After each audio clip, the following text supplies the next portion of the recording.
मेरे प्यारे बच्चों, स्वागत है आप सभी का एसपी स्टडी क्लासेस के एक और बेहतर वीडियो पर। तो बच्चों, आज के इस लेक्चर के अंदर हम लोग पढ़ने वाले हैं क्लास 12 बायोलॉजी के बारे में। बच्चों, अगर आप लोग इस बार क्लास 12 में हैं और आपको भी 29 फरवरी को बायोलॉजी का बोर्ड एग्जाम देना है ना, तो आज का लेक्चर सिर्फ आपके लिए।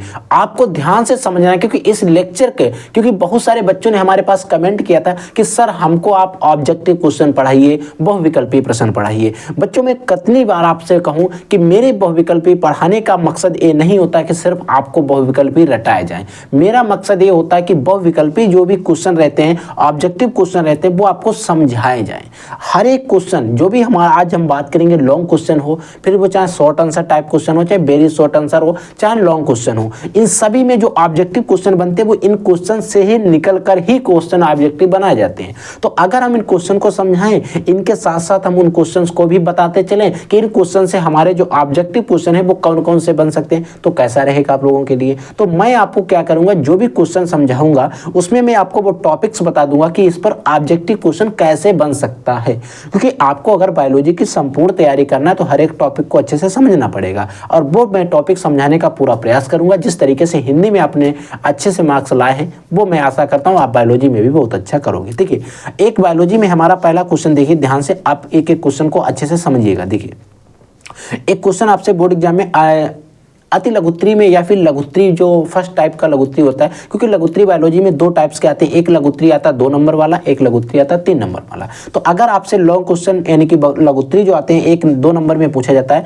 कि लघु बीजाणु जनन पर टिप्पणी कीजिए, क्योंकि ये टिप्पणी जो है पूछी जाती है। लघु बीजाणु जनन में टिप्पणी करने को अगर आती है तो आप क्या लिखोगे, लघु बीजाणु के निर्माण की प्रक्रिया को लघु बीजाणु जनन कहते हैं, यानी कि लघु बीजाणुओं के निर्माण की जो प्रक्रिया है उसे ही हम लघु बीजाणु जनन कहते हैं। लघु बीजाणु जनन करने के बाद में इसमें 1-2 क्वेश्चन आपसे ऑब्जेक्टिव बन सकते हैं। वो क्या बनेंगे, देखिए, लघु बीजाणु मात्र कोशिका में गुणसूत्रों की संख्या कितनी होती है, 2n होती है। ठीक है, क्या होती है, 2n होती है। ये रखिए, लघु बीजाणु मात्र कोशिका में गुणसूत्रों की संख्या 2n होती है और अर्धसूत्री विभाजन द्वारा लघु बीजाणु का निर्माण होता है। अगर क्वेश्चन पूछ लिया जाए कि लघु बीजाणु मात्र कोशिका किस विभाजन के द्वारा लघु बीजाणुओं का निर्माण करती है, आप मॉडल पेपर उठा के देख लेना, इसी तरीके के क्वेश्चन आपको मिलेंगे। तो वहां पर अगर आपसे पूछा जाता है कि मात्र कोशिका लघु बीजाणु मात्र कोशिका जो होती है किस विभाजन द्वारा लघु बीजाणु का निर्माण करती है, तो आपको पता है वो कौन सा विभाजन होगा, अर्धसूत्री होगा। आपको कोई टेंशन नहीं लेना है। ठीक है, इस तरीके से।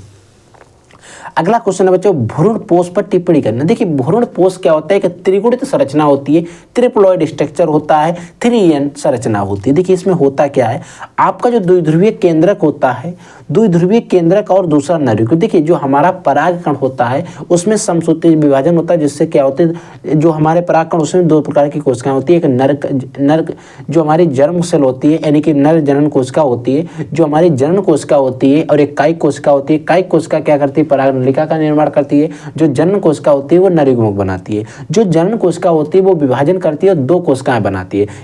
2 नरयुग्मक बनाती है, उसमें एक नरयुग्मक क्या करता है, अंड कोशिका के साथ जाकर समेकन कर लेता है, जिससे क्या होता है, युग्मनज यानी कि जायगोट बन जाता है। ठीक है, अब जो दूसरा नरयुग्मक बना था परागकण कोशिका से विभाजन के पश्चात, नर जो जनन कोशिका थी उसके विभाजन के पश्चात, तो दूसरा वाला जो नरयुग्मक होता है वो बच्चों द्विध्रुवीय केंद्रक के साथ जाकर समेकन कर लेता है, जिससे क्या होता है, प्राथमिक भ्रूण पोष केंद्रक बनता है और ये त्रिगुणित होता है और आवृत बीजी पौधों की विशेषता है। अगर आपसे बोर्ड एग्जाम के अंदर ऑब्जेक्टिव क्वेश्चन में पूछ लिया जाए कि भ्रूण पोष जो होता है किन पौधों की विशेषता है, तो आपको पता होना चाहिए सिर्फ आवृत बीजी पौधों में ही भ्रूण पोष बनेगा। कोष की बात नहीं कर रहे, पोष की। इसमें पा पतंग पर ओ की मात्रा लगी है, वहां पर का कबूतर पर ओ की मात्रा लगी होती है, वो कोष होता है, क्योंकि वो एक अगुणित संरचना होती है, त्रिगुणित संरचना है। ये चीज आपको याद रखना है। देखिए बच्चों, कभी कभी बोर्ड एग्जाम में हमसे पूछा जाता है परागण पर टिप्पणी करना है, क्योंकि एक यहाँ पर ऑब्जेक्टिव में शायद वो ऑब्जेक्टिव में वेरी शॉर्ट आंसर टाइप अति लघुत्री में पूछा जाएगा, और परागण को मैंने आपको अच्छे से पढ़ा रखा है न्यू सीरीज के अंदर। देखिए, जब किसी पुष्प के परागकण परागकोश से निकलकर वर्तिकाग्र पर पहुंचते हैं, जब कोई सी परागकोश जो परागकण होते हैं, कोई भी पुष्प है, उस पुष्प के परागकण जो होंगे वो परागकोश से निकलेंगे और वर्तिकाग्र पर पहुंच जाएंगे, और इस क्रिया को वहां तक पहुंचते हैं, तब इसे हम परागण कहते हैं, तब इस क्रिया को हम परागण कहते हैं, ऐसा भी आप कह सकते हैं।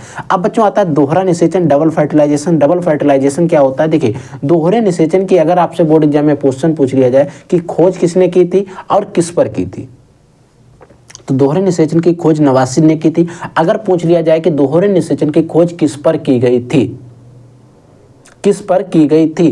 तो आपको याद होना चाहिए लीलियम और फ्रेटिलेरिया में। और अगर ये क्वेश्चन आपसे पूछा जाता है किस पर की गई थी, तो आप समझिए कि अच्छे लेवल का क्वेश्चन आपसे पूछा गया, ठीक है। में की गई थी।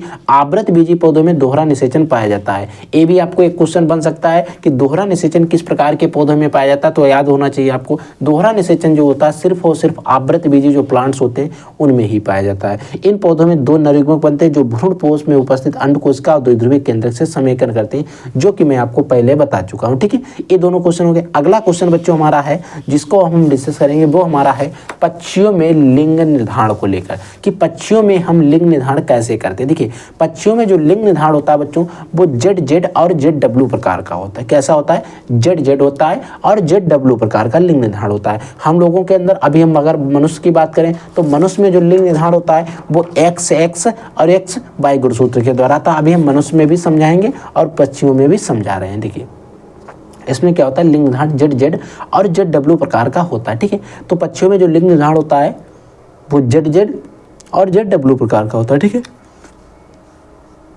पक्षियों में नर समयुग्मजी होता है। जो पक्षी होते हैं उसमें जो नर होता है, जो मेल होता है, वो समयुग्मजी, यानी कि वो ZZ होता है, दोनों समान होते हैं, तथा मादा जो होती है विषमयुग्मजी, यानी कि Z और W होती है, ठीक। तो ये था नर और ये है मादा। आप इनके सिंबल भी बना सकते हैं, चाहे आप नर और मादा लिख देना। अब आप नर जो होता है उसमें ZZ होते हैं और मादा जो होती है वो ZW होते हैं इसमें गुणसूत्र। अगर हम इनके युग्मक बनाते हैं तो इस तरीके से बनते हैं, ZZ और ZW बनेगा।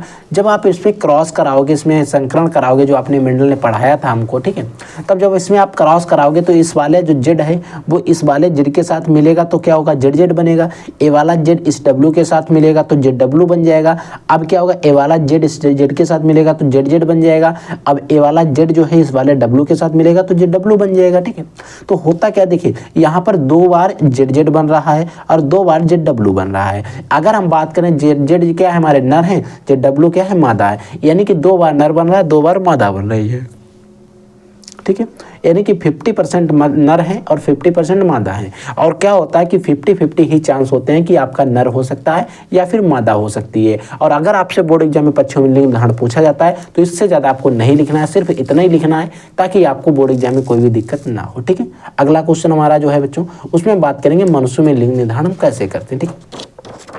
तो बच्चों मनुष्य में लिंग निर्धारण की बात करते हैं। तो मनुष्य में लिंग निर्धारण जो होता है बच्चों, एक जो लिंग निर्धारण होता है XX और XY गुणसूत्रों के द्वारा होता है, ठीक है। यानी कि जो मनुष्य में लिंग निर्धारण होता है वो XX और XY गुणसूत्रों के द्वारा होता है, ठीक है। इसमें क्या होते हैं, जो गुणसूत्र होते हैं जिसमें 44 + XX मादा होता है, अगर उसमें 44 + XX गुणसूत्र है तो वो मादा होगी। अगर उसमें 44 + XY गुणसूत्र हैं तो वो पुरुष होगा, यानी कि नर होता है, ठीक है। और टोटल अगर 44 जो होते हैं एक दैहिक गुणसूत्र होते हैं और ये जो आपको 2 दिखाई दे रहे हैं ये आपके लिंग गुणसूत्र होते हैं। सेक्सुअल क्रोमोसोम होते हैं, ये आपके दैहिक गुणसूत्र होते हैं, ठीक है। और 44 और 2 होते हैं हमारे 46, ठीक है। अगर इनको जोड़ी में कहें तो 23 दूना 22 दूना 44 होते हैं, तो 22 जोड़ी दैहिक गुणसूत्र होते हैं, 1 जोड़ी हमारे लिंग गुणसूत्र होते हैं और 23 जोड़ी हमारे गुणसूत्र पाए जाते हैं। देखिए होता क्या, जब हमारा 22 + XX और 22 + XY, सॉरी बच्चों 22 + X और 22 + Y जब मिलता है तो हमारा पुरुष का निर्माण होता है। जब 22 + X तथा 22 + X मिलता है तो हमारी मादा का निर्माण होता है, ठीक है। तो इस तरीके से अब अगर यहाँ पर देखिए 44 + XX है यानी कि मादा है, 44 + XY है यानी कि नर है। अब आप इनके क्या करेंगे, युग्मक बना लेंगे, यानी कि 22 + X हो जाएगा, 22 + X हो जाएगा। इधर इसके बनाएंगे तो 22 + X + 22 + Y बन जाएगा, ठीक है। अब आपको इसमें क्रॉस कराना है, संकरण कराना है, ठीक है। जब आप कराओगे देखिए इसमें 22 + X इस वाले जो 22 + X है इस वाले 22 + X के साथ मिलेगा तो 22 दैहिक गुणसूत्र ये जुड़ जाएंगे, 22 दूना 44 हो जाएंगे प्लस XX ए जुड़ जाएगा, यानी कि 22 44 + XX हो जाएगा। अब इधर 22 + X है और इधर 22 + Y है, ठीक है। तो 22 + X और 22 + 22 दूनी ए वाले जुड़ जाएंगे, 44 हो जाएंगे और XY इधर हो जाएगा, ठीक है। अब इसी प्रकार से यहाँ पर देखिए 22 + X और 22 + X के साथ जुड़ रहा है तो 44 + XX हो जाएगा, ठीक है। अब इधर देखिए 22 + X है, इधर 22 + Y है तो 22 + XX यानी कि 22 दूना 44 हो जाएंगे और X और Y हमारे अलग हो जाएंगे, ठीक है। तो इसमें हमारा जो X 44 + XX है वो मादा है, 44 + XY जो है वो नर है, यानी कि पुत्र और पुत्री भी आप कह सकते हो, ठीक है। तो यहाँ पर देखिए 2 नर बन रहे हैं और 2 मादा बन रही हैं, तो यहाँ पर भी हमारे जो पुत्र होगा या फिर पुत्री या फिर नर होगा या फिर मादा, इसके भी चांस जो होते हैं 50-50 होते हैं, यानी कि 50% चांस है वो आपका बेबी जो है नर हो सकता है या फिर मादा हो सकता है, ठीक है। तो इस तरीके से आप मनुष्य में लिंग निर्धारण करेंगे, क्योंकि मनुष्य में लिंग निर्धारण हो गया, पक्षियों में लिंग निर्धारण हो गया। इन टॉपिक्स पर बोर्ड एग्जाम में क्वेश्चन जो होते हैं वो ज़्यादातर पूछे जा रहे हैं, ठीक है, आजकल बोर्ड एग्जाम्स के अंदर, ठीक है। अगला क्वेश्चन या अगला टॉपिक जो बच्चों हमारा है उसमें हम बात करेंगे एक जीन एक एंजाइम परिकल्पना के बारे में। देखिए, एक जीन एक एंजाइम परिकल्पना जो है इसके बारे में भी आपसे बोर्ड एग्जाम में पूछा जाएगा। और सबसे पहले क्वेश्चन अगर इसमें ऑब्जेक्टिव बनता तो एक जीन एक एंजाइम परिकल्पना जो दी थी वो किसने दी थी, ऐसा भी आपसे बन सकता है, ठीक है बच्चों। तो एक जीन और एक एंजाइम जो परिकल्पना दी गई थी वो बिडल और टाटम दो साइंटिस्ट थे, इनके द्वारा दी गई थी, ठीक है। तो देखिएगा, एक जीन एक एंजाइम परिकल्पना बिदल और टाटम ने दी थी। इन्होंने सन 1941 में, कब, सन 1941 में न्यूरोस्पोरा नामक एक कोशिकीय कवक पर अपने प्रयोग को सिद्ध किया था। इनके अनुसार प्रत्येक जीन एक विशेष एंजाइम प्रोटीन्स का संश्लेषण करता है, यानी कि जो हमारे एंजाइम्स जो जीन्स होते हैं वो किसी एक विशेष प्रकार के एंजाइम प्रोटीन्स का ही संश्लेषण करते हैं, ठीक है। ये बात सही भी, कोई एक जीन होगा वो एक ही प्रकार के एंजाइम या फिर प्रोटीन्स का संश्लेषण करता है। अगला क्वेश्चन हमारा है ये डीएनए फिंगरप्रिंटिंग के बारे में। देखिए, डीएनए फिंगरप्रिंटिंग क्या होती है और डीएनए फिंगरप्रिंटिंग को सबसे पहले किसने विकसित किया, ऐसा भी आपसे बोर्ड एग्जाम में ऑब्जेक्टिव पूछा जाएगा। तो ऑब्जेक्टिव की टेंशन नहीं लेना, मैं आपको बताता चलूंगा कहाँ पर कैसे ऑब्जेक्टिव आपसे पूछा जा सकता है। देखिए, डीएनए फिंगरप्रिंटिंग को एलेक जेफरी ने विकसित किया था। डीएनए फिंगरप्रिंटिंग को विकसित किसने किया था, वो थे एलेक जेफरी, इन्होंने विकसित किया था। इसके माध्यम से प्रत्येक जीव के मूल आनुवंशिक पदार्थ में भिन्नता देखी जा सकती है, यानी कि प्रत्येक जीव जो होगा उसके मूल आनुवंशिक पदार्थ जो होता है उसमें भिन्नता देखी जा सकती है। समरूप जुड़वा को छोड़कर कोई दो व्यक्ति समान नहीं होते। देखिए, अगर समरूप जुड़वा को छोड़ दें तो कोई भी दो व्यक्ति जो है वो समान नहीं होते हैं। ये भिन्नता डीएनए के कारण ही होता है। ये जो भिन्नता होती है दोनों एक दूसरे के समान नहीं होते। अगर समान समरूप जुड़वा या समान जुड़वा को छोड़ दें तो क्या होता है, ये किसके कारण होता है, डीएनए की भिन्नता के कारण होता है। ये भिन्नता जो होती है डीएनए के कारण होती है।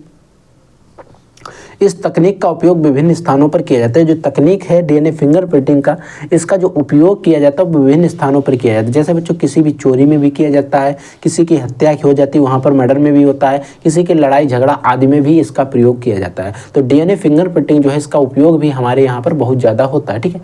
अगला बच्चों हमारा टॉपिक्स जो है बोर्ड एग्जाम में पूछा जाता है कि हीमोफीलिया क्या होती है। हीमोफीलिया पर टिप्पणी करना होता है, ठीक है। तो हीमोफीलिया और बढ़ंता पर भी पूछा जाता है, लेकिन मैं आज के इस लेक्चर में सिर्फ आपको हीमोफीलिया पढ़ाऊंगा। बढ़ंता मैं नेक्स्ट लेक्चर में आपको पढ़ा दूंगा। देखिए, हीमोफीलिया जो होती है, हीमोफीलिया को हम ब्लीडर रोग भी कहते हैं। क्या कहते हैं, हीमोफीलिया को ब्लीडर रोग कहते हैं। बढ़ंता क्योंकि बच्चों अभी उसके नोट्स नहीं रेडी हो पाए हैं, ठीक है। तो हीमोफीलिया जो होती है, हीमोफीलिया को ब्लीडर रोग या फिर रोल डिसीज कहते हैं, ठीक है, याद रखना है। हीमोफीलिया को हम ब्लीडर रोग भी कहते हैं और रोल डिसीज भी कहते हैं, ठीक है। इसमें चोट लगने पर रक्त का थक्का नहीं बनता है। देखिए,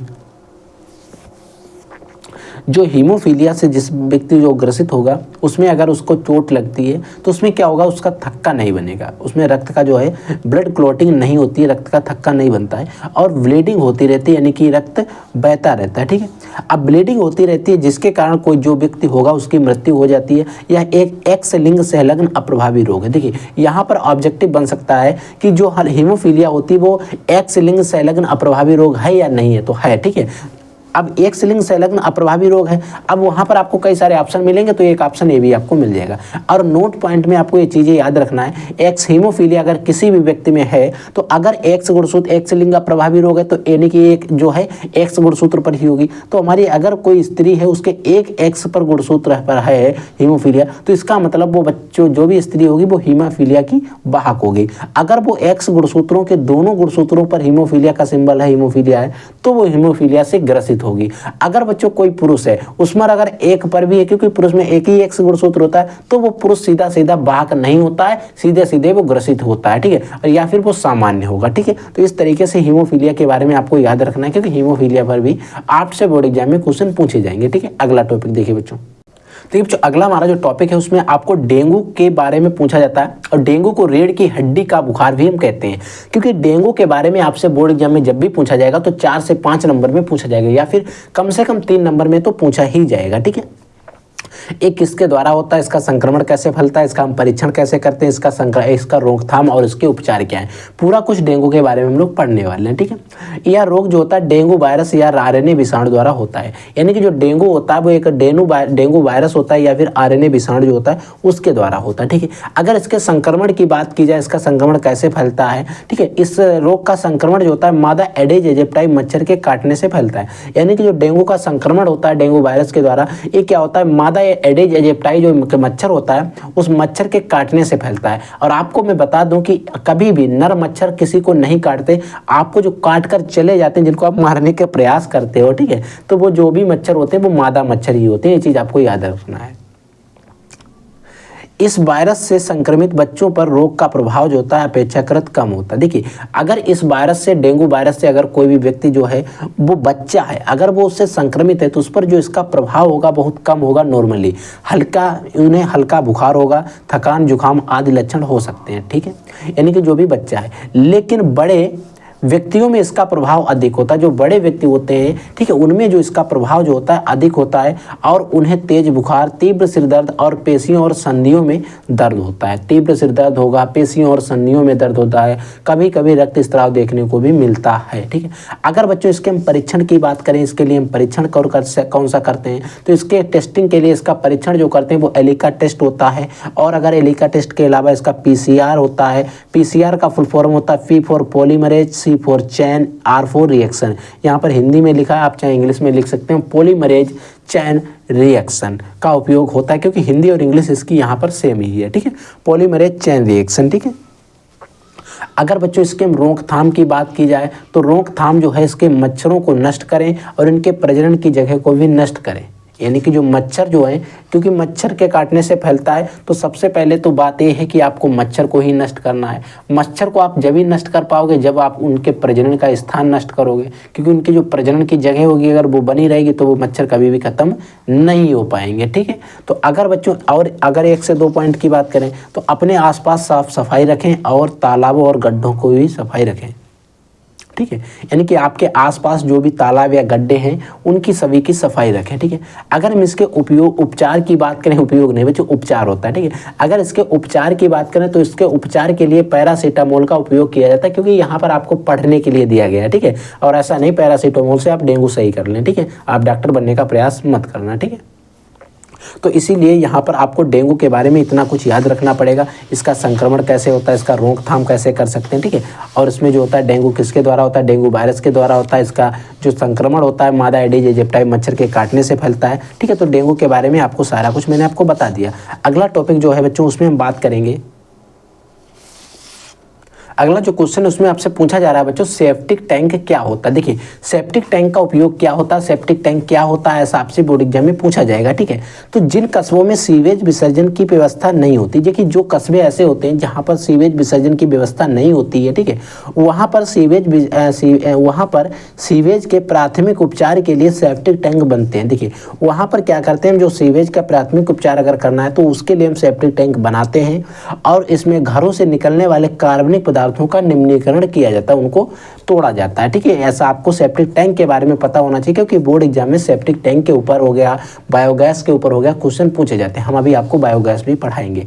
एक कोशिका प्रोटीन या सिंगल सेल प्रोटीन किसे कहते हैं। देखिए, ये टॉपिक है, आपको याद रखना है, सिंगल सेल प्रोटीन हो गया या एक कोशिका प्रोटीन हो गया, क्योंकि ये दोनों टॉपिक ऐसे हैं, सॉरी बच्चों एक ही टॉपिक है, दो तरीके से आपसे बोर्ड एग्जाम में पूछा जा सकता है कि सिंगल सेल प्रोटीन किसे कहते हैं, या तो आपसे पूछ लेगा या आपसे पूछ लेगा कि एक कोशिका प्रोटीन किसे कहते हैं, क्योंकि दोनों जो तरीके से पूछा गया है प्रीवियस ईयर क्वेश्चन पेपर के अंदर, इसीलिए मैंने आपको यहाँ पर दोनों लिख दिए गए। ठीक है, होता क्या, साइनोबैक्टीरिया तथा जीवाणु को, जो हमारे साइनोबैक्टीरियास होते हैं और जीवाणु जो होते हैं उनको हाइड्रोजन अपशिष्ट पर संबंधित कराते हैं। उनको क्या करते हैं, हाइड्रोजन अपशिष्ट पर संबंधित कराते हैं, जिससे उच्च कोटि की प्रोटीन प्राप्त होती है। जिससे होता क्या है, एक उच्च कोटि की प्रोटीन प्राप्त होती है, उसे ही हम सिंगल सेल प्रोटीन कहते हैं। इसके बारे में आपको एक बात जो है नोट डाउन करके रखना है, नोट करके रखना है सिंगल सेल प्रोटीन के बारे में। सिंगल सेल प्रोटीन में जो वसा की मात्रा जो होती है वो नगण्य होती है, आपको याद रखना है। जो सिंगल सेल प्रोटीन होती है इसमें जो वसा होता है, फैट होता है, उसकी मात्रा जो होती है नगण्य होती है, ये बात आपको याद रखना है। ठीक है, अगला बच्चों है समस्थैतिक किसे कहते हैं। देखिए समस्थैतिक क्या होता है इसके बारे में भी हमसे बोर्ड एग्जाम में पूछा जाता है। देखिए समस्थैतिक क्या होता है, जब कुछ जीव जो होते हैं अपने आंतरिक वातावरण यानी कि आंतरिक उनका पीएच होता है उसको स्थिर नहीं रखने, उनको स्थिर बनाए रखने की क्षमता नहीं होती, उन्हें हम समस्थैतिक कहते हैं। ऐसे जीव को नियामक जीव कहते हैं। देखिए कुछ ऐसे जीव जो होते हैं अपने आंतरिक वातावरण जो होता है उसको, उसका जो पीएच होता है उसको नियामक बनाए रखने के लिए यानी कि स्थिर बनाए रखने में क्या उनके अंदर उनकी ऐसी क्षमता नहीं होती जाकि वो उनको नियमित रूप से यानी कि बनाए रख सके, यानी कि उसको एक स्थिर रख सके। जैसे आप मेढक देखते हैं, कभी आपको मेढक देखने को मिलेंगे, किसी सीजन में नहीं मिलेंगे, ठीक है। तो जिसे हम क्या कहते हैं, समस्थैतिक कहते हैं। ऐसे जीव को नियामक जीव भी हम कहते हैं, ठीक है। अगला क्वेश्चन है जैव विविधता। जैव विविधता क्या होती है, इसको भी आपको टिप्पणी याद रख लेना है, क्योंकि जैव विविधता के बारे में फुल डिटेल हमने न्यू सीरीज वीडियो के अंदर किया है। आप जाइएगा चैनल पर, वहाँ पर आपको एक प्ले लिस्ट मिल जाएगी बायोलॉजी की न्यू सीरीज के नाम से, वहाँ पर मैंने इन सभी क्वेश्चन को एकदम डिटेल में पढ़ा है अच्छे तरीके से, ठीक है। तो जिन जंतुओं में जीव जंतुओं में वाले जो पाई जाती है उनमें पाई जाने वाली जो भिन्नता होती है जिसे हम जैव विविधता कहते हैं। देखिए जो जीव और जंतु जो होते हैं वो आप देखते हैं कि एक जीव दूसरे से भिन्न होता है। गाय जो है वो भैंस से भिन्न है, भैंस जो है डॉग से भिन्न है, डॉग जो है कैट से भिन्न है, कैट जो है वो बफेलो से भिन्न है। तो इस तरीके से जो एक जीव दूसरे जीव से भिन्न होता है, अलग होता है, वो जैव विविधता के कारण ही होता है, ठीक है। जैव विविधता के जनक जो हैं एडवर्ड विल्सन जी हैं। 22 मई को विश्व जैव विविधता दिवस मनाया जाता है, ठीक है। ये हो गया। अगला हमारा टॉपिक है IUCN। IUCN पर भी हमारा बोर्ड एग्जाम में टिप्पणी पूछी जाती है और ये टिप्पणी आपको 3 से 4 नंबर में आपसे बोर्ड एग्जाम में पूछी जाएगी, ठीक है। IUCN क्या है, एक संस्था है, आपको पता होना चाहिए। वन्य जीवों को विलुप्त होने से बचाने के लिए, जो हमारे वन्य जीव थे उनको विलुप्त होने से बचाने के लिए, ठीक है, अनेक संस्थाएं अंतर्राष्ट्रीय स्तर पर कार्यरत है। अनेक यानी कि कई प्रकार की संस्थाएं जो हैं वो अंतर्राष्ट्रीय यानी कि इंटरनेशनल जो है स्थान पर कार्यरत हैं, स्तर पर कार्य करते हैं, जिसमें से IUCN पहली संस्था थी। इसकी स्थापना सन 1948 में हुई थी। अब आपसे बोर्ड एग्जाम में अगर पूछ लिया जाए कि IUCN की स्थापना कब हुई थी तो आपको याद होना चाहिए 1948 में हुई थी। इसका कार्यालय कहाँ है, स्विट्जरलैंड में है। ये संस्था 1963 से जीव जंतुओं की विभिन्न जातियों से संबंधित डेटा रेड डाटा बुक जारी करती है। इनसे जो रिलेटेड होती है रेड डाटा बुक उसको जारी करती है, ठीक है, IUCN, ठीक है। समझ में आ गया। इनमें 2 क्वेश्चन आपसे ऑब्जेक्टिव पूछे जा सकते हैं। जो IUCN का जो है मुख्यालय वो कहाँ पर है, स्विट्जरलैंड में है। इसकी स्थापना कब हुई थी, 1948 में हुई थी, ठीक है। अगला क्वेश्चन देखिए बच्चों, अगला हमारा क्वेश्चन है जिसमें हम बात करेंगे बायोगैस के बारे में, ठीक है।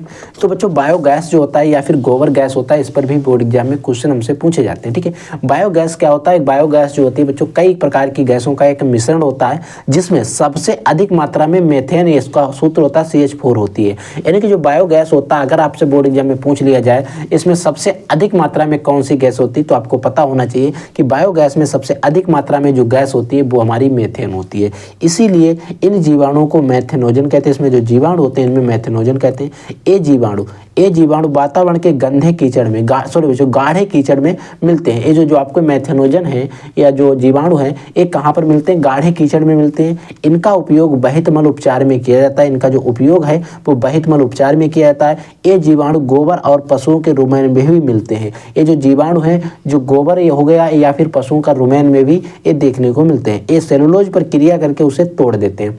ये जो हमारे जीवाणु हैं ये क्या करते हैं, जो सेलुलोज होता है उस पर क्रिया करके उसे तोड़ देते हैं।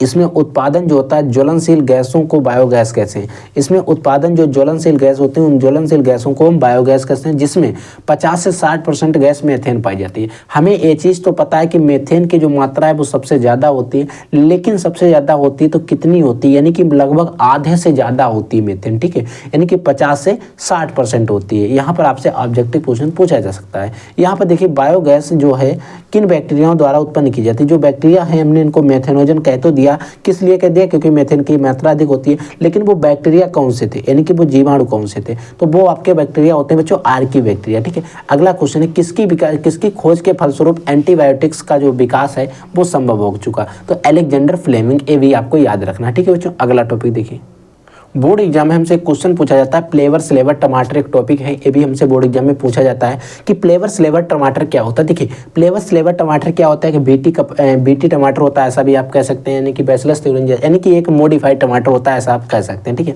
देखिए टमाटर के पेक्टिन जीन जो होता है, टमाटर का जो पेक्टिन जीन होता है उसमें एक पेक्टिन होता है, उसमें एक जीन पाया जाता है जो होता है पीजी जीन। ठीक है, और जो पीजी जीन होता है जिसका और ये जीन जो होता है एक एंजाइम बनाता है। ये जो पीजी जीन है बच्चों, जो पेक्टिन में पाया जाता है, क्या करता है, एक एंजाइम बनाता है जिसका नाम होता है पॉलीगैलेक्ट्रॉनिक, जो यहाँ पर हिंदी में लिखा गया है पॉलीगैलेक्ट्रॉनिक है, इसका नाम जो है पीजी जो है, इसका नाम है पीजी का नाम है पॉलीगैलेक्ट्रॉनिक। ठीक है, ये जीन जो होता है अल्फा 1,4 बॉन्ड को लूज यानी कि नरम कर देता है। ये जो पॉलीगैलेक्ट्रॉनिक जीन है, ठीक एंजाइम है, ये क्या करता है, अल्फा 1,4 जो बांड होते हैं उनको लूज यानी कि नरम कर देता है, जिसकी वजह से जो बांड नरम हो जाते हैं, जिसकी वजह से टमाटर जो होता है जल्दी पक जाता है, यानी कि आप देखते हैं पुलपुलाने लगता है। ठीक है, बांड नरम होने की वजह से तब फ्लेवर स्लेवर टमाटर बनाने के लिए पीजी जीन को निष्क्रिय कर दिया जाता है। देखिए, और जो फ्लेवर स्लेवर टमाटर होते हैं वो जल्दी नहीं पकते। क्यों नहीं पकते? उसमें जो पीजी जीन था, पॉलीगैलेक्ट्रॉनिक जो जीन था,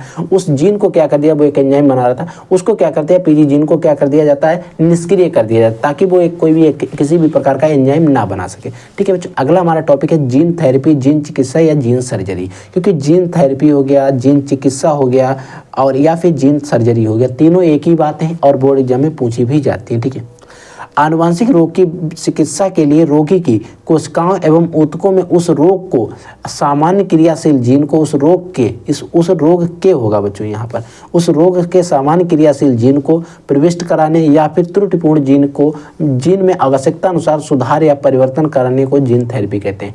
अगर बच्चों मैं आपको अपनी लैंग्वेज में इसको समझाऊं, मान लीजिए कोई एक ऐसा व्यक्ति है जिसमें किसी भी प्रकार की कोई बीमारी है, यानी कि कोई एक ऐसा एंजाइम बन रहा है जिसकी वजह से बीमारी है।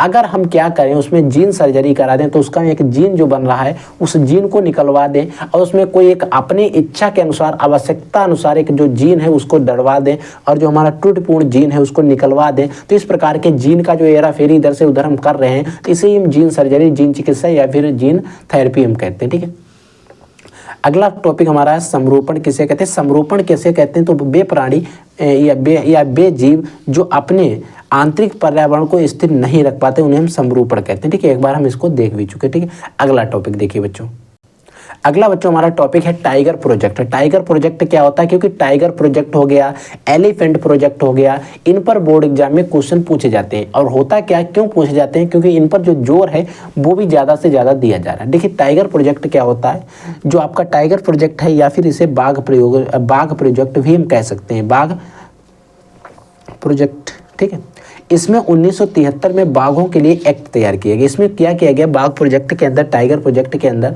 1973 याद रखना, सन याद रखना, 1973 में बाघों के लिए एक एक्ट तैयार किया गया, जिसमें ये जो एक्ट था IUCN की सहायता से शुरू किया गया।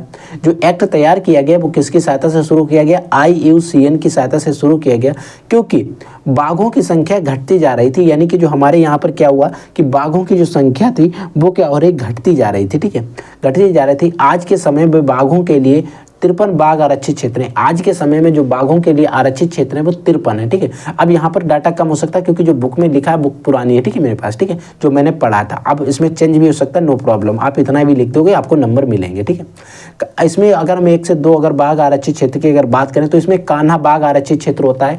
कान्हा बाघ आरक्षित क्षेत्र जो है बच्चों, ये कहाँ पर स्थित है, ये आपके MP में है, यानी कि मध्य प्रदेश में है। ठीक है, एक बच्चों काजीरंगा बाघ आरक्षित क्षेत्र है। ये जो काजीरंगा बाघ आरक्षित क्षेत्र जो है ये असम में स्थित है। कहाँ पर है बच्चों, असम में। अगला बच्चों हमारा एक प्रोजेक्ट है जो टाइगर प्रोजेक्ट, यानी कि हाथी प्रोजेक्ट। ठीक है, या फिर आप इसको एलिफेंट प्रोजेक्ट भी कहते हैं। इसको भी हमें बोर्ड एग्जाम में पूछा जाने वाला प्रोजेक्ट है, सबसे ज्यादा भी ये भी पूछा जाता है। ठीक है, इसमें क्या कहा जाता है, इसमें जो जंगली हाथी थे उनको सुरक्षा दी गई। ठीक है, सुरक्षा के लिए 1992 में जो आपका एलिफेंट प्रोजेक्ट था ये 1992 में चलाया गया था। जो आपका टाइगर प्रोजेक्ट था ये 1973 ईस्वी में चलाया गया। ठीक है, तो इसमें के सन आपको जरूर याद रखना है। ठीक है, जंगली हाथियों को सुरक्षा के लिए इस हाथी परियोजना की प्रारंभ की गई, यानी कि इसकी जो परियोजना थी इसको प्रारंभ किया गया। ठीक है, इस परियोजना के अंतर्गत कुल 30 हाथी आरक्षित क्षेत्र स्थापित करने का प्रावधान है। ये जो आपकी एलिफेंट प्रोजेक्ट है, इस प्रोजेक्ट के अंदर, इस परियोजना के अंदर 30 हाथी आरक्षित क्षेत्र जो है उनको स्थापित करने का प्रावधान है। ठीक है, इसमें सब 1 से 2 अगर हम बात करें एग्जांपल्स की, तो स्याला हाथी आरक्षित क्षेत्र जो आपके आंध्र प्रदेश में है। कहाँ पर है बच्चों? आंध्र प्रदेश में है। एक मैसूर हाथी आरक्षित क्षेत्र है जो आपके कर्नाटका में है। एक जो हमारे कुछ प्रकार के जो हाथी आरक्षित क्षेत्र हो गया, जो आपके टाइगर प्रोजेक्ट के जो आरक्षित क्षेत्र हो गए, ठीक है, बाघ आरक्षित क्षेत्र आप इसको हिंदी में कह सकते हैं। ठीक है, तो इस तरीके से जो क्वेश्चंस होते हैं इन पर बोर्ड एग्जाम में पूछा जाता है। ऑब्जेक्टिव क्वेश्चन में इनसे सन रिलेटेड आपसे पूछे जाएंगे। ठीक है, तो बच्चों ये जो क्वेश्चन है इनके क्या करना, जो आप जैसे हाथी टाइगर प्रोजेक्ट है 1973 में शुरू किया गया। ये जो सारे प्रोजेक्ट शुरू जो किए जाते हैं वो IUCN की सहायता से ही शुरू किए जाते हैं। और आपका जो हाथी प्रोजेक्ट था वो 1992 में शुरू किया गया। टाइगर प्रोजेक्ट आपको 1973 में शुरू किया गया। इसमें आपको हाथियों को सुरक्षा दी जाती है, उसमें बाघों को सुरक्षा दी जाती है। तो इस तरीके से आपसे बोर्ड एग्जाम में अगर ऑब्जेक्टिव बनता है तो आप लोग दे लेंगे। ठीक है, तो आज के इस लेक्चर में हमने इतने टॉपिक आपको डिस्कस कर लिए। अगर और भी कोई टॉपिक है, अच्छे से टॉपिक मिलते हैं तो हम आपके साथ जरूर डिस्कस करेंगे। आपकी पूरी जो तैयारी है उसको कराने का प्रयास करेंगे। अब आपके लिए एक महा मैराथन क्लास आने वाली है। उस मैराथन क्लास के अंदर हम वो सारे वीडियो लेक्चर अपलोड करेंगे जो मैंने न्यू सीरीज के अंदर पढ़ाया, उसको मैं रिवीजन करवाऊंगा ताकि आपकी बोर्ड एग्जाम की प्रिपरेशन जो है वो और भी अच्छे से हो सके।